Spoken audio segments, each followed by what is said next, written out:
Hi, my name is Lokita, and this is my photosynthesis literature research project. Early life forms on Earth were called cyanobacteria. They thrived in acidic oceans and obtained energy from hydrogen sulfide.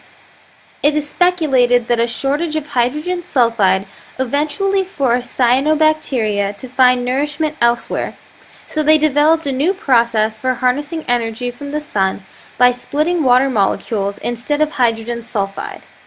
This revolutionary process is called aerobic photosynthesis. It involves using light from the sun to break water molecules into hydrogen and oxygen and capturing usable energy in the process. Many proteobacteria and filamentous bacteria also develop the ability to function as respiring organisms. This evolution is speculated to be a response to the accumulation of organic material and oxygen in the environment. The process of photosynthesis itself has changed very little since these early beginnings. For example, photosystem 1 in cyanobacteria has almost the exact same structure as photosystem 1 in higher plants 1.5 billion years later.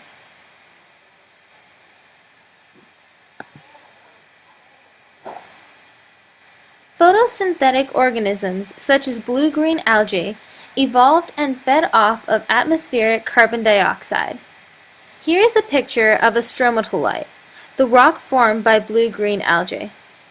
As photosynthetic life forms reduced the carbon dioxide content in the atmosphere, they also produced oxygen. Initially, this oxygen did not build up in the atmosphere because it was taken up by rocks and recorded in banded iron formations. Here is a picture of a banded iron formation. The majority of oxygen produced over time is locked up in rocks like this one. Banded iron formations contain photosynthetically produced ferric iron, which is highly concentrated in the banded iron formations from between 3 and 1.7 billion years ago. Deposition of banded iron formations ended about 2 billion years ago, as the amount of ferrous iron in the sea had been heavily depleted enough that most photosynthetically produced oxygen did not immediately react with ferrous iron to produce banded iron formations. Instead, the oxygen began to accumulate in the atmosphere. Once a large enough amount of oxygen was produced and it had accumulated in the atmosphere, ultraviolet light from the sun split the molecules, producing the ozone UV shield as a byproduct. Only at this point could life move out of the oceans because organisms were sufficiently protected from harmful UV rays of the sun.